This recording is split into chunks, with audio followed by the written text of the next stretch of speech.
This is the Phantom Blade, the first golf club ever made by Nike, and at the end of this video, I'm gonna hit it off the first tee at the hardest golf club in the world. But before that, we're gonna figure out exactly what happened to Nike Golf, and why, after only 14 years of manufacturing and hundreds of millions invested, Nike pulled out of the industry completely. So come along with me on my months-long journey to reveal never-before-seen information and answer the question once and for all: what happens to Nike Golf? News broke yesterday that Nike Golf will transition out of the equipment business. We lost money for 20 years. Adidas had already decided to pull out of its golf business, and now we're hearing Nike is doing it?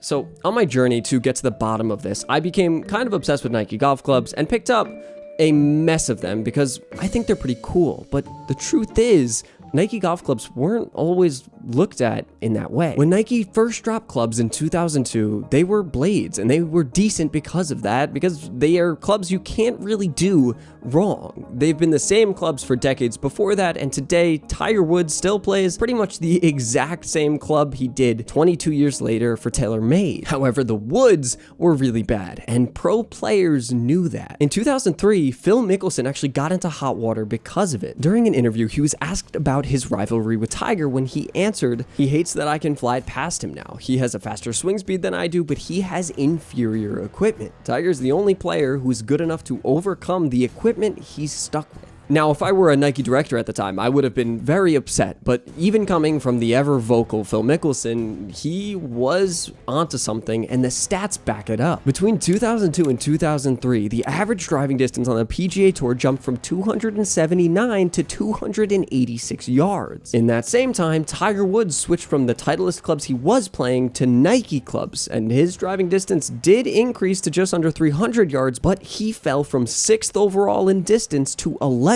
while Phil Mickelson jumped from 25th in 2002 to 3rd in 2003. But why? Why did all of these Nike clubs perform so much worse than all of the others? Well, we can really only speculate on that, so I reached out to literally hundreds of people on LinkedIn that used to work at Nike, ex-Nike engineers, to answer that question. I was only able to get one solid response from an engineer who worked at Nike at the very beginning, the very founding of it. I can't give a ton of information about who he was, but what he said was interesting. They weren't going to just go out and spend on acquiring the digital tools and R&D for developing clubs. Their investment would be proportionate to the business making clubs created. He also said that they focused a lot on making players' irons, clubs that pros could actually use, like this one, actually exactly this one. They needed to put that before everything else because they needed to put clubs in the hands of their expensive pro signings like Tiger Woods and David Duval.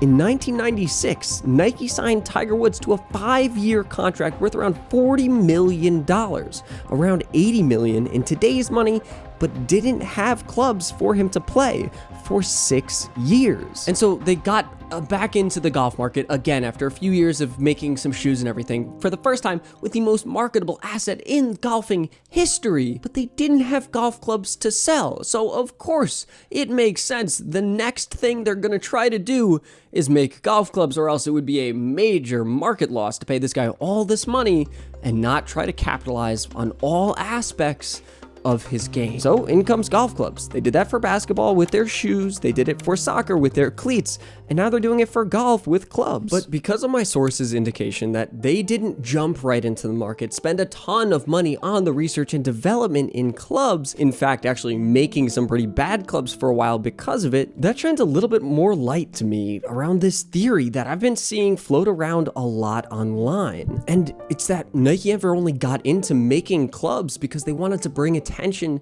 to their other offerings, their soft good products for sale for golfers. Like these right here, or this, and this. These are soft goods, and they're incredibly profitable for manufacturers. Nike can go and spend somewhere in the neighborhood of $10 to $20 making a polo, slapping Tiger's logo on it, and then selling it on their website for $55. That's a near 70% markup for an item, and that's something golf clubs cannot even get close to. Now, I can't find exact numbers online, but the estimates for how much golf club manufacturers are actually able to make is probably in the neighborhood of about 30%, considering all of the R&D cost, all of the marketing costs, and all of the costs that they have to pay to professional players to use their clubs. That's why direct-to-consumer clubs are so much cheaper for a very similar product. But the main point here is that no matter how expensive a certain golf club is, it will really never be able to exceed the amount a company can make in profit on accessories, on those small products they can get from China for a very low fee and sell for a much higher fee, considering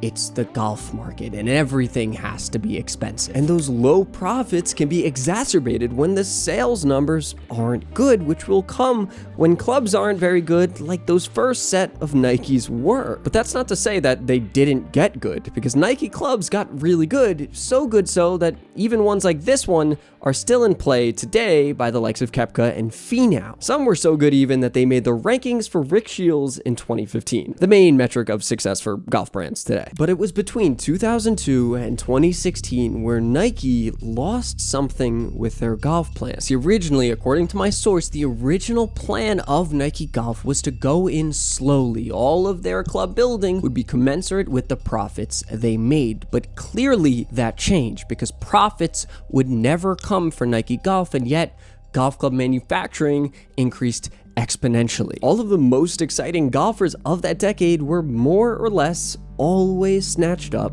by Nike. Tiger, David Duval, Michelle Wie, Anthony Kim, Rory McIlroy, and Brooks Koepka, and many more. A major champion, which is what I've always dreamed of being. I'm world #1, which I've always dreamed of being, and this is a company that can help me sustain that and win even more majors. All of these guys were expensive signings that they needed to put clubs in the hands of, and so Nike continued building their Nike Golf Club brand with it. More clubs came out, more viral advertisements were published, and more money was spent trying to get the swoosh-covered clubs into the hands of more and more people, and it worked. New golfers picked up the slingshot irons and figured it out, while better players had pure blades like these VR Pros to help do their thing. But Nike did what Nike always does, and they made bangs to grab the attention of the masses, literally.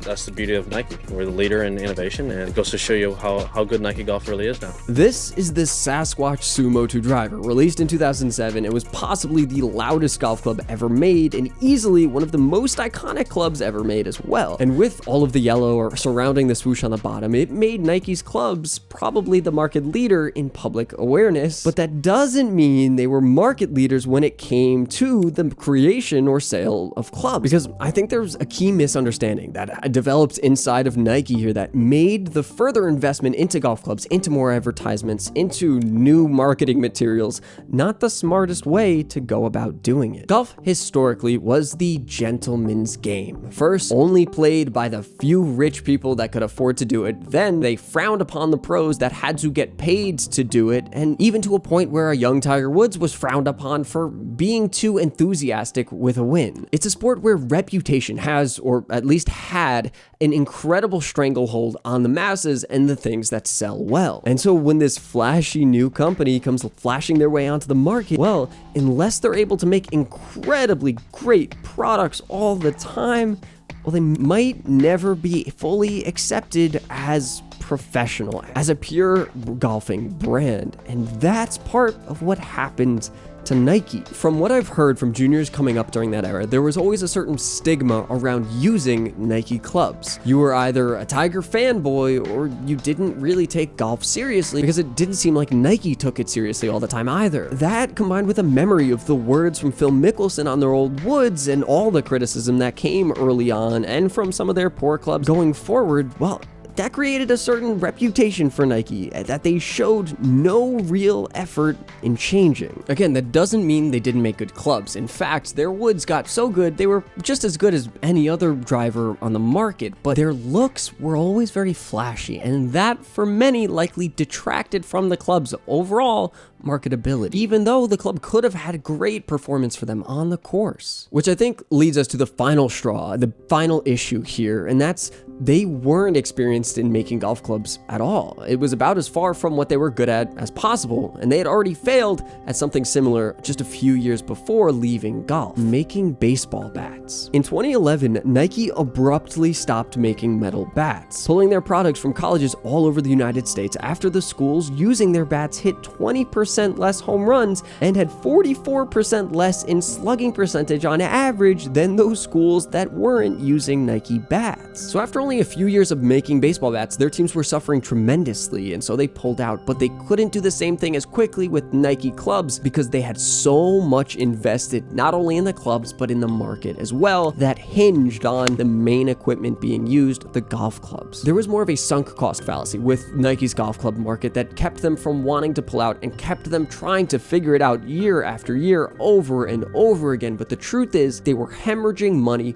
from the very start in golf. And by leaving the golf club market, they could change that. Did they initially get into the golf club making market to sell all their soft products? Maybe. That might have been the theory, but that all fell away when the club making increased and the investment increased as well. But the profits never came. And with a failing golf market overall at the time, it made it pretty easy for Nike to leave, and goodbye went Nike golf clubs. However, now it's time for me to hit the 3-iron off the tee at Bethpage Black, so wish me luck.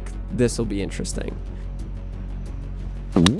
I went on to shoot a 109, but I did par 3 of the par 3s with my Nike blades, so subscribe to help me get lessons, and more importantly, bring more cool stories like this one to the channel. Thank you for watching. I'm so glad that's over.